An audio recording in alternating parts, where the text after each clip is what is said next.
हमें अमेरिका ने ये सीज़ फायर करके दिलाया है। पब्लिक को बेवकूफ़ बनाने के लिए, फुद्दू बनाने के लिए और किस्म की कहानियाँ होती हैं।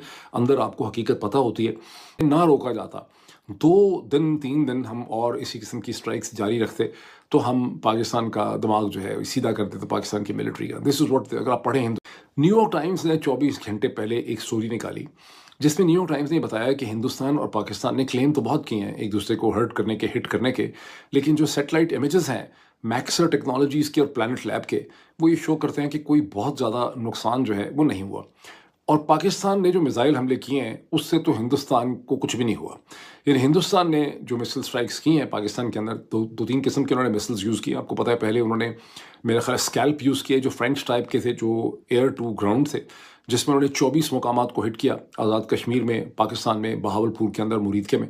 और वो सारे जो हैं जिन जिन बिल्डिंग्स पे उनको जाके लगना था, स्कैल्प एक्यूरेटली जाके उन्होंने हिट किया और हम कुछ भी नहीं रोक सके। उसके बाद उन्होंने ब्राह्मोस यूज़ किए जो रशियन और इंडियन ताउन से, इश्तराक से बने हैं, और उन्होंने जहाँ जहाँ वो मारना चाहते थे खासा प्रिसाइजली उन्होंने हिट किया। और पाकिस्तान ने किसी किस्म के सैटेलाइट इमेजेस नहीं दिखाए, जबकि हिंदुस्तान की आर्मी, एयरफोर्स वगैरह ने अपनी ब्रीफिंग्स में वो सैटेलाइट इमेजेस दिखाए हैं। बहरहाल New York times did not rely upon दो सैटेलाइट इमेजेस। उन्होंने अपने सैटेलाइट इमेजेस लेके अपनी स्टोरी में दिखाए हैं, और वो मैंने देखे हैं बहुत गौर से। और सैटेलाइट इमेज दिखाते हैं कि बुल्हारी जो है, जहाँ F-16 होते हैं, जो कराची से कहते हैं कि 100 किलोमीटर 100 मील दूर है, वहाँ पर उन्होंने जिस हैंगर को निशाना बनाया, उन्होंने पहले का इमेज दिखाया है, हमले से पहले का और हमले के बाद का, और वो हैंगर का एक हिस्सा जो है बिल्कुल तबाह हो गया है। इसी तरह से उन्होंने नूर खान एयरबेस के ऊपर जो हमले हुए हैं वहाँ पे भी दिखाया है उन्होंने कि बिल्डिंग कैसे डैमेज हुई है। फिर उन्होंने जो रहीम यार खान में हमला है वो भी दिखाया।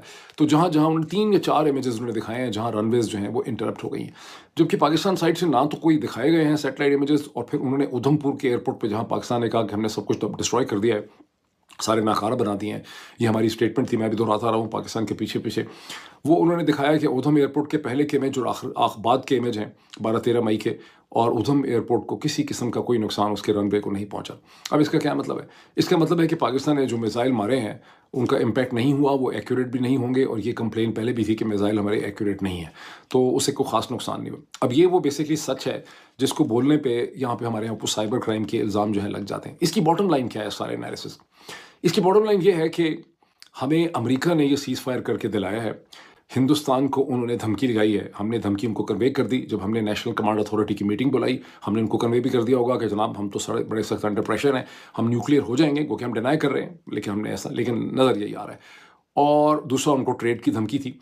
और यही वजह है कि हिंदुस्तान के अंदर बहुत ज़्यादा तन बदन में गुस्सा पाया जाता है। उनको लगता ये है, और वो नरेंद्र मोदी पे गुस्सा निकल रहा है, और ट्रंप के खिलाफ भी बहुत ज़्यादा गुस्सा निकल रहा है। ट्रंप की बड़ी गाली गलौज हो रही है हिंदुस्तान, बिकॉज उनको लगता ये है कि अगर हमें ना रोका जाता, 2 दिन 3 दिन हम और इसी किस्म की स्ट्राइक्स जारी रखते, तो हम पाकिस्तान का दिमाग जो है सीधा कर देते पाकिस्तान की मिलिट्री का। दिस इज़ व्हाट, अगर आप पढ़ें हिंदुस्तान के अखबार, आई डोंट नो पाकिस्तान के अंदर हिंदुस्तान के अखबार पढ़ने मुमकिन है, उनके ट्वीट तो आप देख सकते होंगे, तो आपको उनके ठीक ठाक आइडिया जो है उनका मिलता है। फॉन्स ब्राह्मा चलानी उनके एक स्ट्रेटिजिक एनालिस्ट हैं, एक थिंक टैंकर है, जिनका आइडिया ये है कि या तो नरेंद्र मोदी को ये जंग नहीं करनी चाहिए थी और चीज़ों से डील करना चाहिए था, और अगर जंग की थी तो फिर इसको अपनी लॉजिक पे, अपनी टाइमिंग पे इसको ख़त्म करना चाहिए था।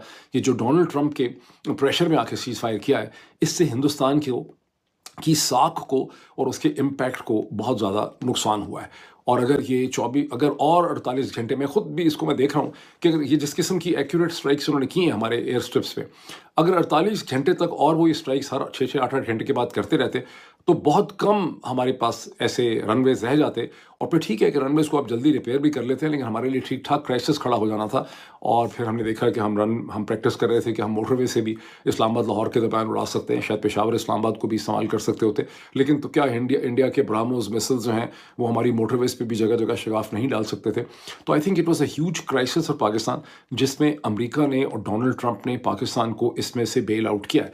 और इसमें से ये गलत मतलब अब नहीं निकालना चाहिए, और मेरा ख्याल है निकाल भी नहीं रहे होंगे, कि आप बार बार अमेरिका को भी यूज़ नहीं कर सकेंगे, और ना ही आप बार बार न्यूक्लियर कार्ड जो है वो प्ले कर सकेंगे। इसका मतलब है कि बहुत देर तक हिंदुस्तान के अंदर कोई हमारे रिलेटेड जो है गंद नहीं होगा, कोई बड़ी चीज़ नहीं होगी। हाँ, अब वो खुद पैदा कर लें, अगर वो खुद को ही कल कोई चीज़ पैदा कर लें हमें ठोकने के लिए या सदा सुनाने के लिए, वो एक अलग चीज़ है। लेकिन मुझे लग रहा है कि हमारी साइड को अच्छी तरह से समझ आ गई है, और कहानी और सुनाई जा रही है, असल हकीकत जो है वो और है। आई एम सॉरी टू से अगर आपके जज्बात को बहुत ठेस पहुँच रही है, लेकिन हकीकत को समझना जो है ना, यही साइबर क्राइम है। और हकीकत को समझना जो है वो बहुत ज़रूरी, हकीकतों को समझ के ज़िंदा रहें, इसी में आप सबका फ़ायदा है। अच्छा जी, आगे चलते हैं। ये भी माइंड में रख लें कि 1971 की